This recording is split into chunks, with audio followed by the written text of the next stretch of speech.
मेरा नाम रश्मि है। आँख खुली तो गरीबी ने मेरा स्वागत किया था, लेकिन फिर भी मैं खुश थी। माँ बाप के घर में थी। हम 4 बहनें थीं और मेरा एक ही भाई था जो कि उम्र में बहुत छोटा था। मुझसे बड़ी मेरी 2 बहनें थीं और मैं तीसरे नंबर की थी। मेरे घर वाले मुझसे बहुत प्यार करते थे। हमारे घर में परेशानियां बहुत सारी थीं।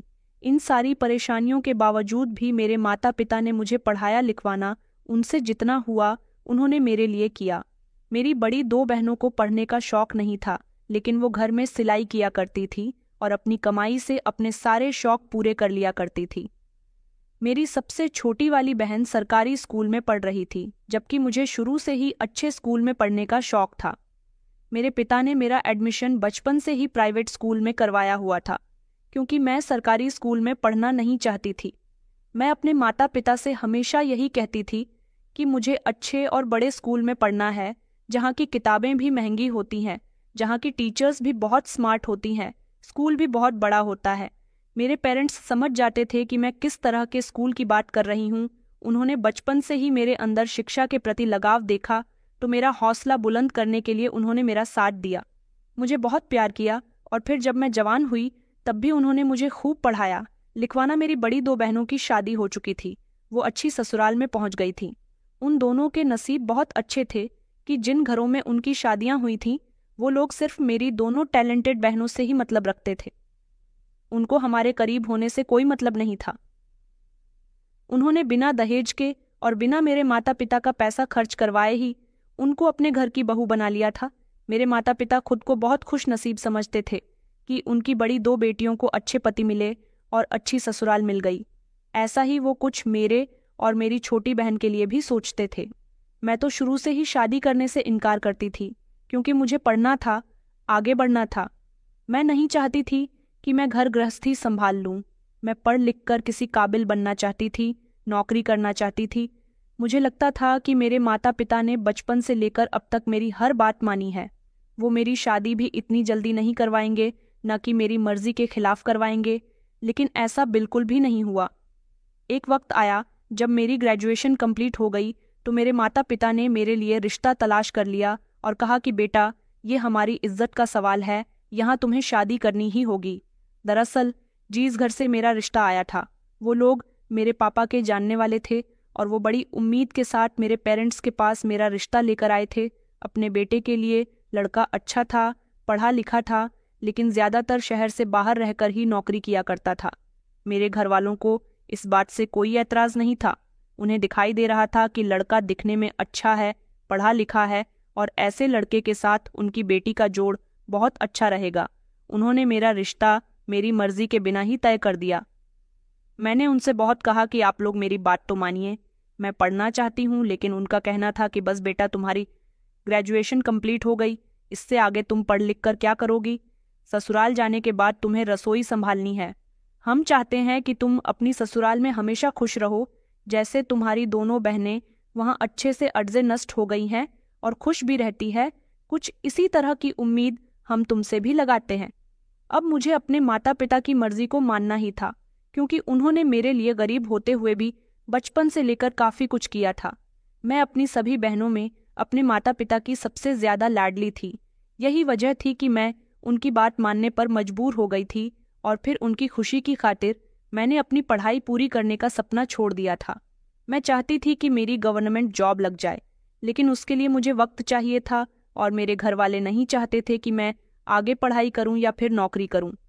वो चाहते थे कि बस मैं शादी करके अपनी ससुराल चली जाऊं।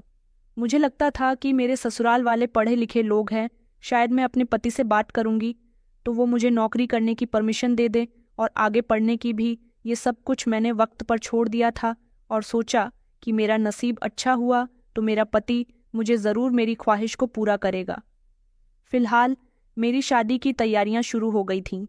मेरी शादीशुदा बहनें भी मेरी शादी एंजॉय करने के लिए हमारे घर पर आ गई थीं, जहां मेरे माता पिता ने मेरी दोनों बड़ी बहनों को दहेज नहीं दिया था।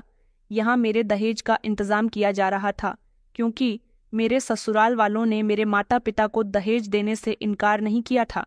मेरे घर वालों ने जैसे तैसे मेरे लिए दहेज का बंदोबस्त कर दिया था और फिर मेरी शादी का दिन भी आ गया था। मैं विदा होकर अपनी ससुराल आ गई थी। यहाँ मेरे पति के अलावा मेरे सास, ससुर और एक जवान नंद थी। मैं जब अपनी ससुराल आई तो मैंने देखा कि यहाँ का माहौल मेरे घर के माहौल से बहुत अलग था। यहाँ मुझे मेरे सिर से घूंघट तक उतारने नहीं दिया गया था। जब सारे मेहमान चले गए तो मुझे कमरे में भेज दिया गया था। मुझे अपने पति का बर्ताव भी शादी की पहली रात ही बड़ा अजीब लगा था, क्योंकि वो कमरे में आए और उनका बर्ताव मेरे साथ बिल्कुल भी ठीक नहीं था। उन्होंने कमरे में आते ही मेरे साथ कोई फालतू की बात नहीं की, बस मेरे साथ अपना हक वसूल किया और फिर करवट लेटकर सो गए थे। उन्हें देखकर मुझे बिल्कुल भी नहीं लग रहा था कि वो पढ़े लिखे हैं, क्योंकि पढ़े लिखे लोगों में कुछ मैनर्स होते हैं। अब जो भी था, जैसा भी था, यही मेरा पति था और मैं इस घर में आ चुकी थी। इस घर के लोगों को मुझे अपनाना था और इन लोगों के साथ उनके जैसा ही बर्ताव रखना था। अगली सुबह जब मैं सोकर उठी तो मैं फ्रेश होने के लिए चली गई। अभी मैं अपने कमरे से बाहर निकली भी नहीं थी कि मेरी सास दरवाजे पर जोर जोर से दस्तक देने लगी। मैंने जैसे ही दरवाज़ा खोला तो उन्होंने चिल्लाकर कहा, कहाँ थी तुम? कितनी देर से दरवाज़ा बजा रहे हो? अब तुम्हारी नींद पूरी हो गई हो तो उठ जाओ। आज तुम्हारी पहली रसोई है और हम सबके लिए तुम्हें ही नाश्ता बनाना है। उनके बदले हुए तेवर और बदला हुआ बर्ताव देखकर तो मैं हैरान रह गई थी। मुझे कहीं से भी ऐसा नहीं लग रहा था कि मैं नई नवेली दुल्हन हूँ। ऐसा लगता था जैसे मैं बरसों से यहाँ पर रह रही हूँ और आज मुझे उठने में देर हो गई हो तो मेरी सास ने मुझे डांट लगा दी हो। बड़े ही अजीब लोग थे। नई नवेली दुल्हन की कोई भी इज्जत नहीं कर रहा था। मैंने ये बात बर्दाश्त की और मैं तैयार होकर कमरे से निकली तो फौरन ही किचन में चली गई थी। मेरे इस घर में पहला दिन था और आज ही मैंने अपने हाथों से सब लोगों के लिए नाश्ता बनाया, जबकि कोई मुझसे पूछने वाला भी नहीं था कि तुमने नाश्ता किया या नहीं। इस घर में मुझे ऐसा लगता था कि इंसान नहीं रहते, क्योंकि कोई भी ढंग से बात नहीं करता था। यहाँ पर आने वाले मेहमान मेरी सुंदरता की तारीफ करके गए थे। शायद मेरी सुंदरता देखते हुए ही मेरी सास ने अपने बेटे के लिए मुझे पसंद किया था, लेकिन धीरे धीरे जब इस घर में मेरे दिन गुजरते गए तब मुझे पता चला कि इन लोगों को अपने घर के लिए बहू की ज़रूरत नहीं थी, बल्कि किसी नौकरानी की ज़रूरत थी, क्योंकि मुझे यहाँ कामों में इस तरह से उलझा दिया गया था कि मुझे अपने बारे में भी कुछ सोचने की फुर्सत ही नहीं मिलती थी। दूसरी तरफ मेरे पति का बर्ताव मुझे परेशान कर गया था। मुझे तो लगा था कि मुझे किसी से मोहब्बत मिलेंगे या नहीं, लेकिन अपने पति से तो ज़रूर मिलेंगे। वो तो सिर्फ एक ऐसा इंसान था जो सिर्फ अपने मतलब के लिए मेरे करीब आता था। अपना कोई काम होता तो मुझे बता दिया करता, मैं उसका काम उसे करके दे दिया करती। बाकी इसके अलावा वो घर से निकल जाता था और रात को ही घर में दाखिल होता था। मुझे अपने पति की ये हरकत बिल्कुल भी अच्छी नहीं लगी थी। अब मेरी शादी की शुरुआती दिन थे और अभी से वो मुझे इग्नोर कर रहा था। मैंने कई बार उनसे बात करने की कोशिश की और उन्हें कहा भी था कि आपका ये बर्ताव मेरे दिल को चीर कर रख रहा है। क्या ये शादी आपकी मर्जी के खिलाफ करवाई गई है या फिर आपको मैं पसंद नहीं हूँ? जैसी भी बात है मुझे बताइए ना। उन्होंने कहा कि ये शादी मेरी मर्जी के साथ ही हुई है। मेरे घर वालों ने मेरे साथ कोई जोर ज़बरदस्ती नहीं की। और रही तुम्हारी बात कि तुम मुझे पसंद हो या नहीं, तुम अच्छी हो, मैंने तुम्हें पसंद किया था तभी तो तुम्हारे साथ शादी की है। मैंने कहा, तो फिर आप मेरे साथ ऐसे क्यों नहीं रहते जैसे हर पत्नी के साथ पति रहते हैं? उन्होंने कहा, देखो, तुम मुझसे ऐसी उम्मीद ना रखना कि मैं तुम्हारी हर ख्वाहिश पूरी किया करूँगा, तुम्हारे आगे पीछे मंडराया करूँगा, तुम्हारी हर बात मानूंगा और तुम्हारे सारे नखरे उठाऊंगा। मैं ऐसे लड़कों में से नहीं हूँ। मैं हमेशा अपने काम पर ध्यान देता हूँ। मुझे हमेशा अपने काम से मतलब रहता है।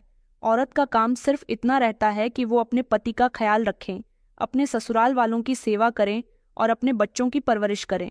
तुम भी कुछ इसी तरह से अपने घर को अड्जे नष्ट करके रहोगी तो यहाँ रहने में तुम्हें कोई दिक्कत नहीं होगी। मैंने कहा, आप ये क्या कह रहे हो? आपकी सोच ऐसी है कि औरत सिर्फ बच्चे पैदा करने के लिए, माँ बाप की सेवा करने के लिए और अपने पति का काम करने के लिए ही होती है। उन्होंने कंधे उचकाते हुए कहा कि हाँ, कुछ ऐसा ही है। मैंने कहा कि ऐसा कुछ नहीं है, औरत की भी कुछ ख्वाहिशें होती हैं। वो अपनी ससुराल में जब आती है तो उसकी आंखों में ढेर सारे सपने होते हैं। सबसे बड़ा और सबसे पहला सपना तो उसका यही होता है कि उसे अपने पति से ढेर सारी मोहब्बत और इज्जत मिले, मान सम्मान मिले। लेकिन आप तो मुझे नज़र उठाकर भी देखते नहीं हो। मुझे नहीं लगता कि आप पढ़े लिखे हो, क्योंकि पढ़े लिखे लोगों की सोच आपके जैसी नहीं होती। आप बड़ी ही घटिया सोच रखने वाले इंसान हो। मेरे इस जवाब पर मेरे पति को बड़ा ही गुस्सा आ गया। उन्होंने चिल्लाकर कहा, तो तुम क्या चाहती हो कि मैं तुम्हारे आगे पीछे घूमता रहूं, तुम्हें अपने सर पर बिठाकर नाचूं? देखो, मैं तुमसे पहले ही कह चुका हूं, मुझसे ऐसी उम्मीद मत रखना। मेरे घर में रहना है तो मेरे और मेरे घर वालों के कहने के मुताबिक ही चलना होगा, वरना तुम अपने घर जा सकती हो। ये संजीव ने क्या कह दिया था? उनकी बात सुनकर मेरे पैरों तले से जमीन निकल गई थी। वो कितनी आसानी से कह गए थे कि तुम अपने घर जा सकती हो। अब मुझे पता चला था कि इस घर में बहुत ही घटिया सोच रखने वाले इंसान रहते हैं।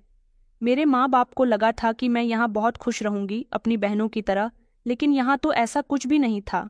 यहाँ बार बार मेरी सास मुझे मेरे कम दहेज का ताना दिया करती थी और मेरा पति सारा दिन पैसा कमाने के लिए घर से बाहर रहता था। मेरी खुशी की इस घर में किसी को कोई परवाह नहीं थी। हालांकि मेरे पति ने कभी मुझ पर किसी चीज की रोक टोक तो नहीं की थी, लेकिन मुझे जब भी घर से बाहर जाना होता था या कुछ भी करना होता था, मुझे घर के सारे काम करके जाने पड़ते थे। यहाँ किसी को मेरी कोई परवाह नहीं थी। मुझे सारा दिन घर के काम करते करते हो जाता था। मैं जब अपने मायके गई और मुझसे पूछा गया कि तुम अपनी ससुराल में खुश हो या नहीं, तो जो सच था वो मैंने उनको बता दिया और कहा कि आप लोगों को लगता था कि मेरी दोनों बहन अपनी ससुराल में खुश रहती हैं, तो मैं भी वहां पर खुश रहूंगी। जैसे पांचों उंगलियां बराबर नहीं होती, इसी तरह हर बेटी का नसीब भी एक जैसा नहीं होता। मेरे साथ मेरी ससुराल में जो कुछ भी हुआ वो मैंने उनको बता दिया। मेरे पिता तो ये सब सुनकर गहरे सदमे में चले गए थे।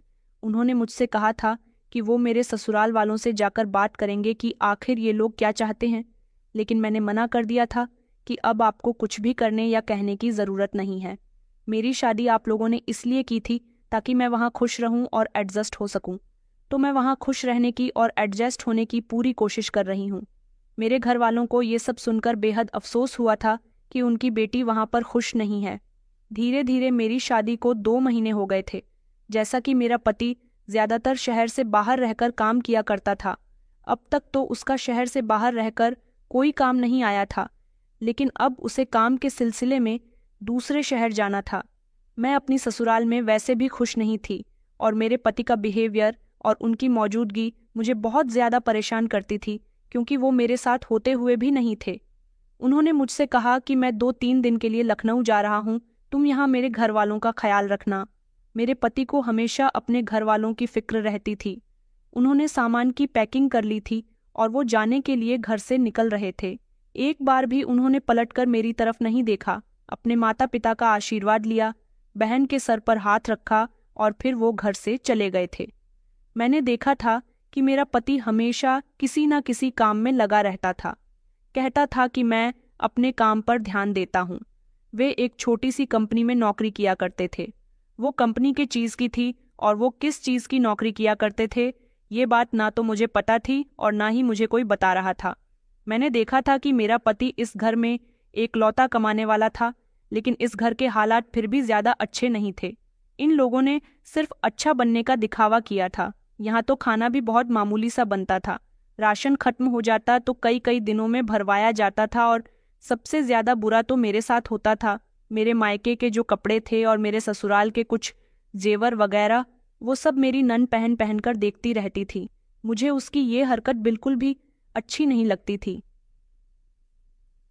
दिन मैंने उसकी शिकायत जाकर अपनी सांस से लगा दी कि मेरी गैर मौजूदगी में और मेरी इजाज़त के बिना आपकी बेटी सोनिया मेरे कमरे में चली जाती है और मेरे सम्मान के साथ छेड़छाड़ करती है, मेरे कपड़ों को पहनती है। मुझे ये सब कुछ बिल्कुल भी पसंद नहीं है। मेरी बात सुनकर मेरी सास को तो गुस्सा आ गया। वो जोर से चिल्लाई, मेरे करीब आए और मुझे धक्का देने लगी। कहने लगी कि तुम्हारी हिम्मत कैसे हुई मेरी बेटी पर इल्ज़ाम लगाने की।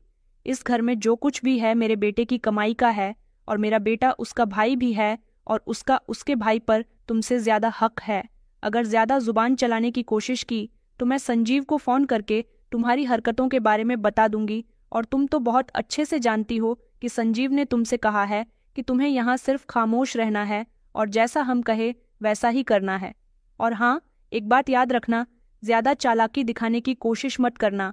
हम लोग तुमसे 2 कदम ज़्यादा चालाक है, ये तो उन्होंने बिल्कुल ठीक कहा था कि वो बहुत ज़्यादा चालाक थी। मुझे इस घर में कुछ भी करके एडजस्ट करना था।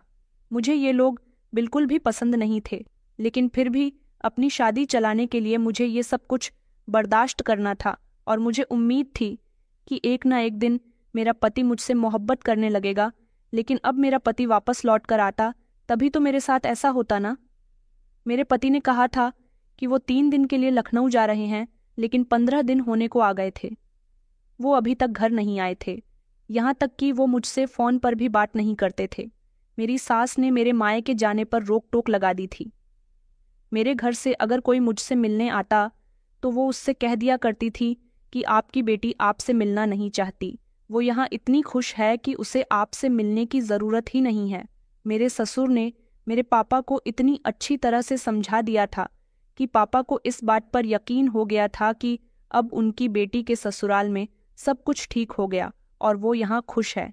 लेकिन हकीकत में ऐसा कुछ भी नहीं था।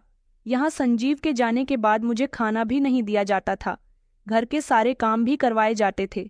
यहाँ तक कि जिस कमरे में मैं अपने पति के साथ रहती थी, उस कमरे को भी मुझसे खाली करवा लिया गया था। मेरी सास ने मेरा सारा सामान स्टोर रूम में डाल दिया था और कहा था कि तुम्हारे मायके से कोई खास सामान नहीं आया था, इसलिए ये कपड़ा अपने पास ही रखो। ये इतना छोटा स्टोर रूम था कि मेरा यहाँ पर दम घुटता था। मैं अपनी किस्मत को रोया करती थी कि मेरे घर वालों ने क्या सोचकर मेरी शादी की थी और मेरे साथ यहाँ पर क्या हो रहा है। मैं पढ़ना चाहती थी, आगे बढ़ना चाहती थी, लेकिन यहाँ आकर तो मैं पूरी तरह से रुक गई थी। मेरे ससुराल वालों ने मेरी ननंद का रिश्ता तय कर दिया था और जल्द ही उसके बॉयफ्रेंड के साथ उसकी शादी भी करवा दी गई। इन लोगों के लिए ये सब कुछ बहुत नॉर्मल सी बात थी। मेरी नंद की शादी हुई तो उसका पति भी हमारे ही घर में रहने लगा। ये बात मुझे बिल्कुल भी अच्छी नहीं लगी थी, लेकिन यहाँ मैं किसी के आगे कुछ नहीं बोल सकती थी। यहाँ मेरी आवाज़ को दबा दिया जाता था। मेरी हैसियत इस घर में सिर्फ एक नौकरानी की तरह थी जो खामोश रहकर यहाँ नौकरानियों की तरह काम करती रहे और फिर किसी से कुछ भी नहीं कहे। जो कमरा शादी के बाद कभी मेरा और मेरे पति का हुआ करता था, उस कमरे पर मेरी नंद और नंदोई का कब्जा जम गया था। मैंने देखा था कि मेरे नंदोई की नीयत बिल्कुल भी अच्छी नहीं थी। वो घर में देर रात को घर आता था और उसके मुंह से शराब की बदबू आ रही होती थी, क्योंकि जब जब दरवाजे पर दस्तक होती थी तो दरवाज़ा मैं ही खोलती थी। एक रात मेरा नंदोई शराब पीकर घर आया तो मुझे बड़े गौर से देखने लगा। उसने एक ही झटके से मेरा दुपट्टा अपने हाथ में लेकर ज़मीन पर फेंक दिया और वो मेरे ऊपर लपकने लगा।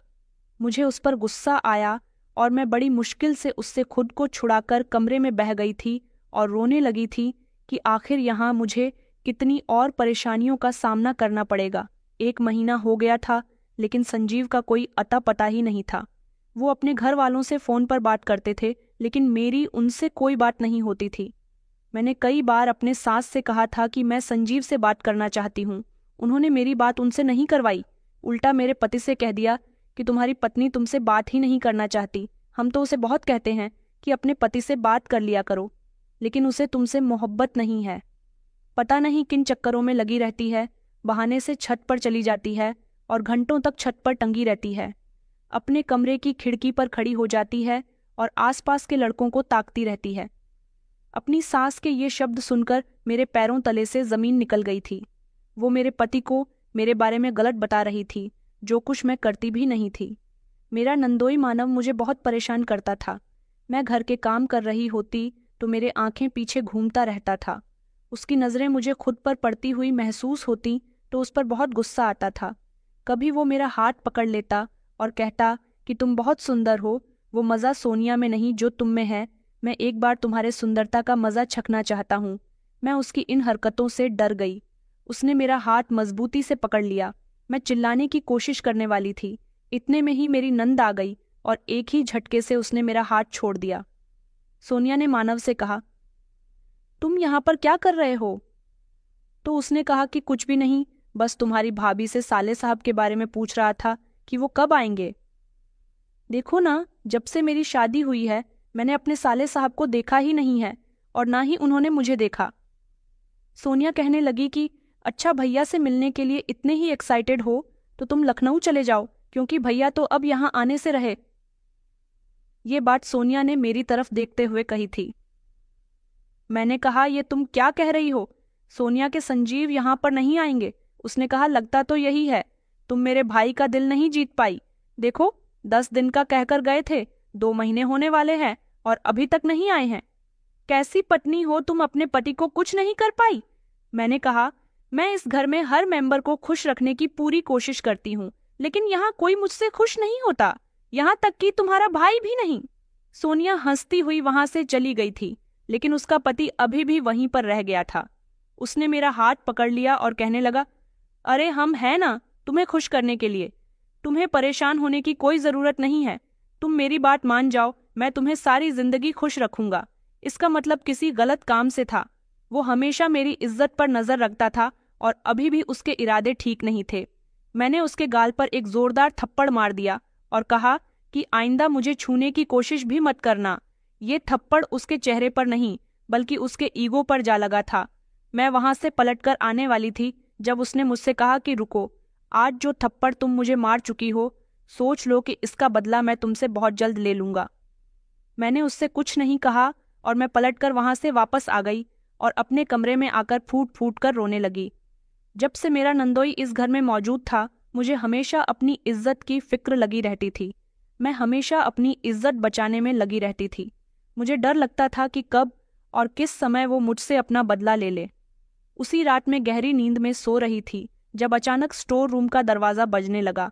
मैं समझी कि मेरी सास होंगी, जरूर किसी न किसी काम के लिए यहाँ आई होंगी। मैं बड़बड़ाती हुई उठी कि इस घर में कोई मुझे रात को भी चैन नहीं लेने देता, और मैंने उठकर एक ही झटके से दरवाजा खोल दिया तो ये देखकर मैं दंग रह गई कि दरवाजे पर मेरा नंदोई मानव खड़ा हुआ था। मैं दरवाजा वापस बंद करने ही वाली थी जब उसने अपने दोनों हाथ खोलकर दरवाजे को पकड़ लिया और कहने लगा कि ये क्या कर रही हो? देखो, मुझे तुमसे हमदर्दी है। तुम्हारा पति तो जाकर बैठ गया, उसे तुम्हारी कोई परवाह नहीं है, लेकिन मुझे तुम्हारी बहुत परवाह है। तुम्हारी सुंदरता मेरे दिल को लुभा रही है। एक बार मुझे खुश कर दो, फिर तुम्हें किसी चीज के लिए तरसना नहीं पड़ेगा। ये लोग तुम्हारी इज्जत करेंगे और तुम्हें अपने पति की भी याद नहीं आएगी। इस घर में मेरी बहुत चलती है, मैं तुम्हारा हर तरह से ख्याल रखूंगा। मैंने मानव को याद दिलाया कि सुबह जो मैं तुम्हें थप्पड़ मार चुकी हूँ, लगता है उसके निशान अभी तुम्हारे चेहरे से गए नहीं हैं कि तुम दूसरे गाल पर भी थप्पड़ खाने के लिए आ गए हो। उसने कहा कि देखो, मेरी बात मान लो वरना जबरदस्ती भी कर सकता हूँ। मैं उसकी बात सुनकर आंखें फाड़कर उसे देख रही थी। वो बिल्कुल ठीक कह रहा था।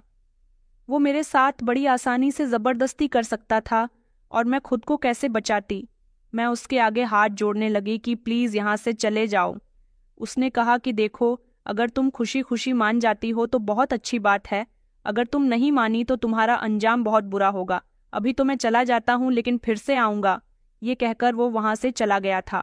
मैंने जल्दी से स्टोर रूम के दरवाजे को अंदर से अच्छी तरह से बंद कर लिया और फिर मैं बिस्तर पर आकर फूट फूट कर रोने लगी थी और सोच रही थी कि क्या संजीव को बिल्कुल मेरा ख्याल नहीं है? वो मुझे वहां जाकर कैसे भूल सकते हैं? उन्होंने मेरे साथ बिल्कुल भी अच्छा नहीं किया। यहाँ अब हर रात मेरी अपनी इज्जत खोने के डर से गुजरती थी। मैं बहुत तंग आ गई थी मानव की हरकतों से। एक दिन मैंने खामोशी से सोनिया से उसके पति की शिकायत करने की कोशिश की, क्योंकि अब मेरी सारी बातें जाग कर और दिन भर के कामों में गुजरने लगा था। ऊपर वाले ने रात इसलिए बनाई है ताकि इंसान आराम कर सके, लेकिन मेरे लिए रात अब अपनी इज्जत को महफूज रखने के लिए बन गई थी। मैं बार बार दरवाजे पर चेक करती रहती थी कि स्टोर रूम का दरवाज़ा ठीक से बंद हुआ है या नहीं। कहीं ऐसा ना हो कि धोखे में दरवाज़ा खुला रह जाए और मानव कमरे के अंदर आकर मेरे साथ कुछ गलत कर दे। इसलिए मैं सोनिया के पास गई और मैंने उससे कहा कि सोनिया, मैं तुमसे एक बहुत ज़रूरी बात करने के लिए आई हूँ। वो मेरे ही बिस्तर पर मेरी जगह बैठी हुई थी। जो बिस्तर कभी मेरा हुआ करता था, वो टांग के ऊपर टांग रख के बैठ के किनारे से टेक लगाकर और हाथों में मोबाइल चला रही थी। उसने एक नज़र भी मेरी तरफ उठाकर नहीं देखा। उसका ध्यान मोबाइल पर ही था। मेरी बात पर उसने जवाब दिया था। मैंने कहा कि तुम्हारा पति उसे समझाओ, तुम्हारा भाई यहाँ नहीं है। वो इस बात का फायदा उठाता है, मेरे साथ जबरदस्ती करने की कोशिश करता है। मेरा इतना ही कहना था कि एक झटके से सोनिया ने अपनी बड़ी बड़ी नजरें मुझ पर जमाई और झट से उठकर खड़ी हो गई। उसने मेरे बाल पकड़ लिए और कहने लगी कि घटिया औरत, खबरदार, जो तूने मेरे पति पर कोई इल्ज़ाम लगाया। वो जोर जोर से चिल्ला रही थी, जिस पर मेरे सास ससुर भी कमरे में आ गए। मेरे ससुर जी कहने लगे, अरे क्या कर रही हो, छोड़ दो उसको। इस पर सोनिया ने कहा कि पापा, तुम्हें नहीं पता ये तुम्हारे दामाद पर इल्ज़ाम लगा रही है। खुद का तो कैरेक्टर ठीक नहीं है, खुद अपने पति को अपने काबू में नहीं रख सकती और चली है मेरे पति पर इल्ज़ाम लगाने। मैं जोर जोर से चिल्ला रही थी, सोनिया मुझे छोड़ दो। मेरी सास भी मुझे बुरा भला कह रही थी। कहने लगी कि खुद का कैरेक्टर ठीक नहीं है और इल्ज़ाम दूसरों पर लगाती है। मेरी सास ने कहा कि चल सोनिया, आज इसका किस्सा ही खत्म कर देते हैं, इसका सर देखकर दीवार में मार दे। वैसे भी इसने मेरे बेटे को बहुत तंग किया हुआ है। हमें तो लगा था कि दान दहेज में अच्छा खासा लेकर आएगी, मगर मामूली से कपड़े और घटिया सा फर्नीचर लेकर आ गई। अगर तू अच्छा दहेज लेकर आती तो तुझे इस घर में इज्जत मिलती। सोनिया ने मेरे बाल और जोर से पकड़ लिए और वो मुझे धकेलने ही वाली थी, जब मेरे ससुर ने उसे रोक लिया और कहा, ये तुम क्या कर रही हो बेटा, छोड़ दो उसको। मेरे ससुर जी ने मुझे सोनिया से छुड़वाया और मुझसे कहा कि तुम अपने कमरे में जाओ। वैसे तो मेरे ससुर जी कभी मेरे मामलात में बोलते नहीं थे, लेकिन आज उन्होंने अपनी आंखों से देखा कि मेरे साथ यहाँ बहुत बुरा होता है, इसीलिए मुझे बचा लिया था। मेरे ससुर जी अपनी पत्नी के सामने कभी कुछ बोलते नहीं थे, लेकिन कभी कभी उनको कुछ बुरा लगता था तो वो अपनी पत्नी को टोक दिया करते थे। यही वजह थी कि मेरी सास अपने पति के सामने कम हंगामा किया करती थी। मैं कमरे में आकर बुरी तरह से रो रही थी। सोनिया ने मेरे बालों को इतनी मजबूती से पकड़ा था कि मेरा सिर दर्द कर रहा था। मुझे अपनी जिंदगी से नफरत हो रही थी कि मैं क्या थी और यहाँ आने के बाद क्या हो गई। संजीव जैसे इंसान के साथ शादी करके मैंने बहुत बड़ी गलती कर दी। वो भूल गए थे कि मैं उनकी पत्नी हूँ। उन्हें ये एहसास क्यों नहीं होता कि उनकी पत्नी उनके घर वालों के कितने अत्याचार सह रही है। ये सब कुछ मैं उनकी वजह से बर्दाश्त कर रही थी, क्योंकि मुझे ये खास थी। एक उम्मीद थी कि एक न एक दिन मेरा पति बदल जाएगा और मुझे एक्सेप्ट कर लेगा, लेकिन अब नहीं, बहुत हो गया था उनका इंतजार। उन्हें अगर मुझसे मोहब्बत होती तो वो वापस जरूर आते। आखिर ऐसा भी कौन सा काम था जो खत्म होने का नाम ही नहीं ले रहा था। उनको तो मैं वैसे भी शुरू से पसंद नहीं थी। उन्होंने मुझे खुले दिल के साथ एक्सेप्ट नहीं किया था। ये लोग औरत को पैर की जूती समझते थे। मैं यहाँ से कहाँ जाऊँ, कैसे यहाँ से भागूँ, मुझे कुछ भी समझ में नहीं आ रहा था, क्योंकि अब मेरा यहाँ पर रुकना बहुत मुश्किल होता जा रहा था। मैंने सोच लिया था कि मैं इस रिश्ते को ख़त्म कर दूंगी, क्योंकि यहाँ मैंने अपनी ज़िंदगी के 7 महीने अपने ससुराल वालों का अत्याचार सहते हुए गुजार दिए थे। मगर अब नहीं। मेरी सास मुझ पर सख्त पहरा रखती थी, मुझे कहीं जाने नहीं देती थी। उन्हें डर था कि अगर मैं यहाँ से भाग गई और मैंने अपने माता पिता को इस बारे में बता दिया कि ये लोग मेरे साथ कैसा सुलूक करते हैं और मेरे घर वालों ने कोई अक्षयनन ले लिया, तो ये अक्षयनन इन लोगों के लिए भारी पड़ जाएगा। लेकिन मुझे कुछ भी करके मौका देखकर यहाँ से निकलना था। मेरी सास हमेशा घर के दरवाजे पर बड़ा सा ताला लगाकर रखती थी। मैं बहुत तकलीफ से गुजर रही थी। फिर वो दिन भी आ गया जब मेरे साथ और भी बुरा होना था। उसी रात जब मानव घर आया और उसकी पत्नी ने उसे बताया कि भाभी आज तुम पर इल्ज़ाम लगा रही थी, तो उसने मुझसे बदला लेने की ठान ली थी। वो रात को सबके सो जाने के बाद भड़कते हुए कमरे का दरवाज़ा बजाने लगा। मैं समझ गई थी कि ये वही है, इसलिए मैंने दरवाज़ा नहीं खोला। मैं सहम कर कमरे के अंदर ही बैठी रही, लेकिन वो चिल्ला रहा था कि खोल दरवाज़ा, तूने अच्छा नहीं किया। मेरी शिकायत मेरी पत्नी से लगाकर ये तो अच्छा हुआ कि उसने तेरी बात पर विश्वास नहीं किया। वो इतनी बुरी तरह से चिल्ला रहा था कि मैं घबरा गई और डर गई। उसने कहा कि अगर तूने दरवाज़ा नहीं खोला तो तेरे साथ बहुत बुरा होगा, और अगर खोल दिया तो शायद तू बच सकती है। मुझे लगा कि मुझे दरवाज़ा खोल देना चाहिए, इसलिए मैं दबे दबे कदमों से दरवाजे की तरफ चली गई।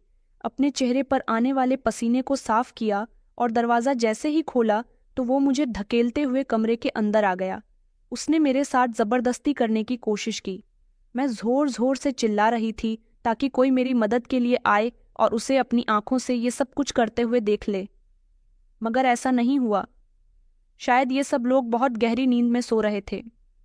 मैं बुरी तरह से रो रही थी, उससे खुद को छुड़वाने की कोशिश कर रही थी। वो बार बार गुस्से में बड़बड़ा रहा था कि आज मैं तुझे नहीं छोड़ूंगा।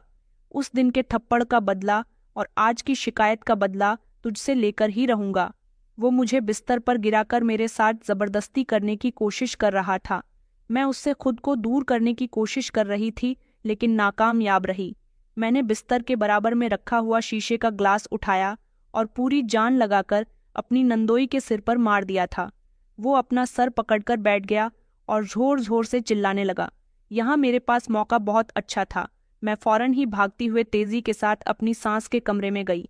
वो लोग अभी भी सो रहे थे। मैंने जल्दी से उनके कमरे से घर के दरवाजे की बड़ी वाली चाबी उठाई। मेरी सास को जब आहट हुई कि कमरे में कोई भागता हुआ आ रहा है, तो वो उठकर बैठ गई और चिल्लाने लगी कि अरे कहाँ जा रही है, अरे ये तू क्या कर रही है। लेकिन ये सारा खेल मैंने 1 मिनट में ही खत्म कर दिया। चाबी लेकर मैं फौरन ही दरवाजे तक पहुंची और ताला खोलकर झट से रात के अंधेरे में ही घर से बाहर निकल गई। घर से बाहर निकलकर मुझे अपनी कामयाबी नजर आ रही थी। मैं बस भागती चली जा रही थी, भागती चली जा रही थी। मुझे नहीं पता था कि मेरा अंजाम क्या होगा, मेरे रास्ते में कोई आएगा या नहीं। मैंने ना इधर देखा ना उधर देखा और मैं उस घर से सारे संबंध खत्म करके भागते हुए अपने मायके के दरवाजे पर पहुंच गई थी। रात के लगभग 2 बज रहे थे। मैंने जोर जोर से दरवाजे पर दस्तक दी। मैं बस रोई जा रही थी और अपने चेहरे पर आने वाले पसीने को बार बार साफ कर रही थी। मेरे पैरों में चप्पल भी नहीं थी। मैं बड़ी मुश्किल से अपनी इज्जत और जान बचाकर वहां से भागी थी। ये सब कुछ मैंने जल्दबाजी में किया, लेकिन मैं अपने मायके पहुंच गई थी। अपने घर वालों के पास दरवाजे पर जोरदार दस्तक सुनकर मेरे पापा घबराकर दरवाज़ा खोलने के लिए जैसे ही बाहर आए, तो वो मुझे देखकर हैरान रह गए कि मैं इतनी रात में और ऐसी हालत में यहाँ क्या कर रही हूँ। उन्होंने फौरन ही मुझे घर के अंदर लिया और दरवाजे को अंदर से बंद कर लिया। मुझे गले लगाकर मुझसे पूछने लगी कि बेटा क्या हुआ है। माँ भी जाग गई थी और मेरे भाई बहन भी। मैं इतना रोई कि मुझे अपना भी होश नहीं रहा। फिर मैंने अपने घर वालों को सब कुछ बता दिया कि वहाँ पर मेरे साथ क्या क्या हुआ। मेरे माता पिता बेहद शर्मिंदा हुए कि उनके गलत फैसले ने मेरी पूरी जिंदगी बर्बाद कर दी थी। उन्होंने कहा कि बेटा, हमें नहीं पता था कि तुम्हारे साथ वहाँ ऐसा होगा और हम तुम्हारी सास के पास कई बार गए थे। उन्होंने तो हमसे यही कहा कि तुम बहुत होश हो, हमसे मिलना नहीं चाहती, तुम्हारे पास टाइम नहीं है हमसे मिलने का। हमने सोचा चलो हमारी बेटी ससुराल में बीजी हो गई, खुश रहने लगी है, इसलिए हमने दोबारा पलटकर तुम्हारी हैरियत मालूम नहीं की।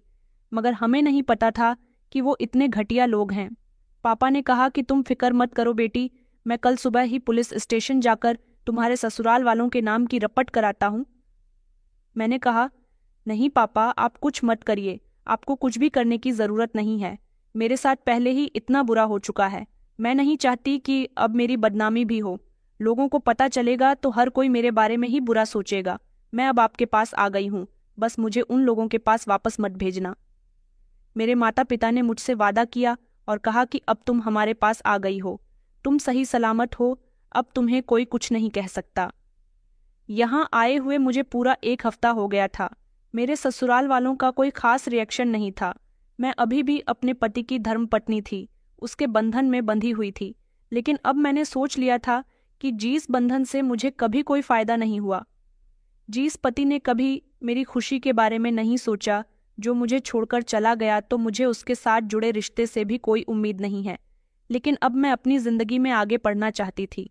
मैंने सोच लिया था कि मैं अपनी पढ़ाई जारी करूंगी, पढ़ूंगी, लिखूंगी, कामयाब बनूंगी, नौकरी करूंगी, अपने माता पिता का सहारा बनूंगी। बस बहुत हो गया, बहुत सह लिए मैंने ससुराल वालों के अत्याचार। मैंने अपनी पढ़ाई पर ध्यान देना शुरू कर दिया।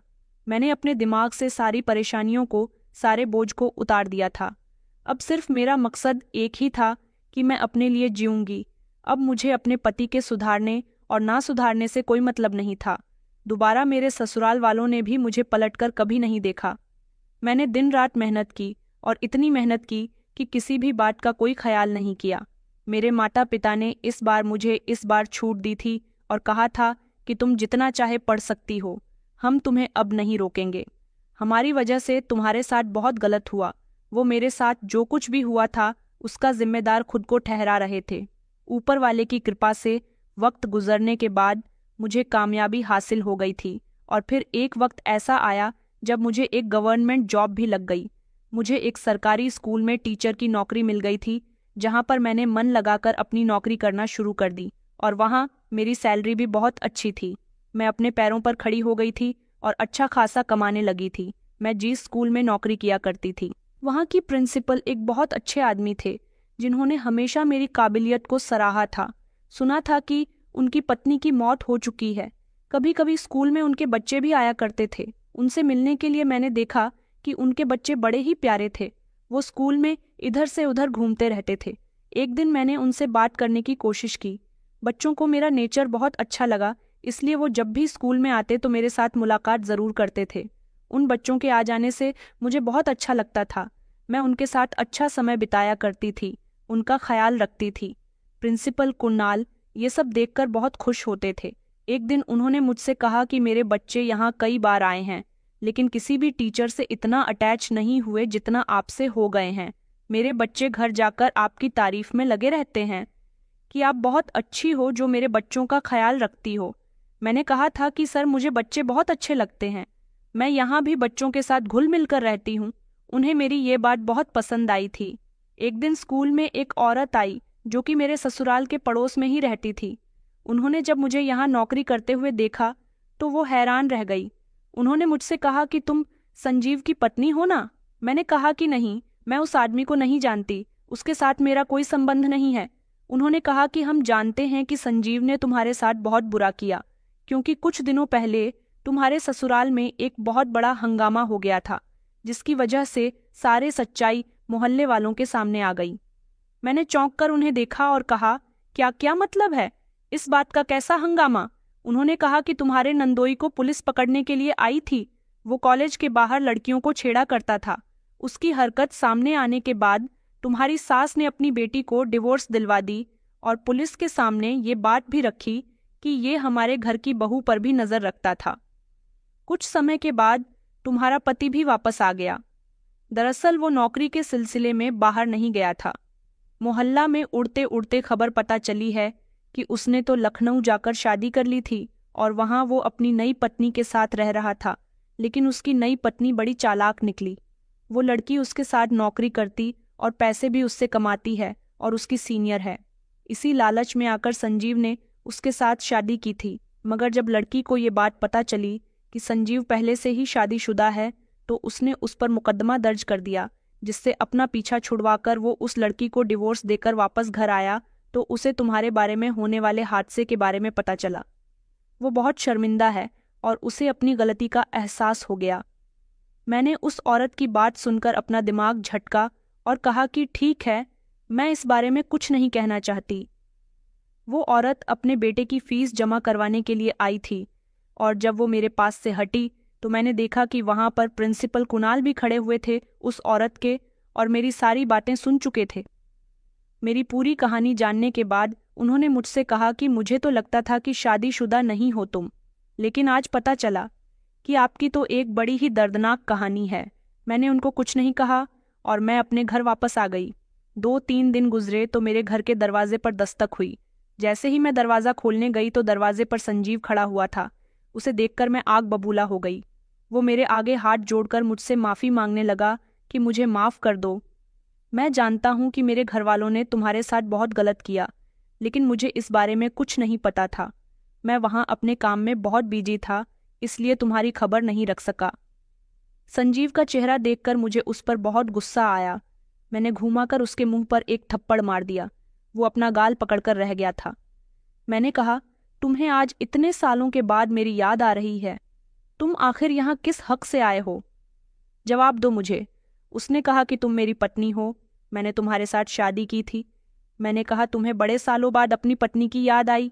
जब मैं तुम्हारे घर में रहती थी तब तो तुमने मेरी इज्जत नहीं की ना, तुम्हारे घर वालों ने की। तुम्हें पता है कि हर रात मैंने वहां अपनी इज्जत को बचाने की खातिर कैसे गुजारी है, कैसे वहां तुम्हारे घर वालों के दिए गए हर जख्मों को बर्दाश्त किया, सिर्फ इसलिए कि तुम एक ना एक दिन मुझे एक्सेप्ट कर लोगे और मैं तुम्हारे साथ एक खुशहाल जिंदगी गुजार सकूंगी। और तुम्हें क्या लगता है कि तुम मेरे सामने इस तरह हाथ जोड़कर माफी मांगकर मेरी नजरों में अच्छे बन जाओगे? मुझे तो जैसे तुम्हारी हकीकत के बारे में पता ही नहीं है। तुमने दूसरी शादी कर ली थी ना, उस नौकरी करने वाली लड़की से तुम मेरे पास कभी नहीं आते। तुम्हें खबर लग गई है कि मैं भी नौकरी करने लगी हूँ और अच्छा कमाने लगी हूँ, तो तुमने सोचा कि आकर मुझसे माफ़ी मांग लो और मैं सब कुछ ठीक कर दूंगी। अब कुछ भी ठीक नहीं होगा। मुझे तुमसे डिवोर्स चाहिए। मैं तुमसे अपने सारे संबंध खत्म करती हूँ। वो तो रोने लगा और शर्मिंदा होने लगा। कहने लगा कि प्लीज़ मेरी बात सुनो, प्लीज़ मुझे माफ़ कर दो। उस किशोर की आवाज़ सुनकर मेरे भाई और पिता भी दरवाजे पर आ गए थे।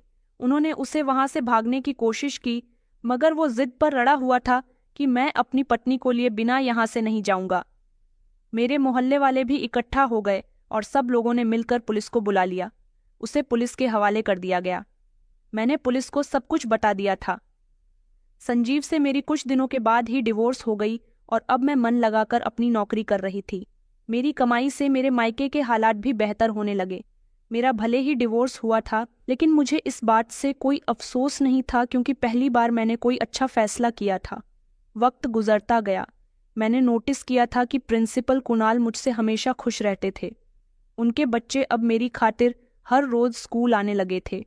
वो अपने स्कूल से फ्री होकर यहाँ पर आ जाया करते थे, मेरे साथ बातें किया करते थे, खेलते थे। मैं उनको अपने हाथों से खाना खिलाया करती थी, क्योंकि मुझे पता था कि उन बच्चों को माँ का प्यार नहीं मिला। लेकिन ये बात प्रिंसिपल कुणाल बहुत अच्छे से समझ गए थे।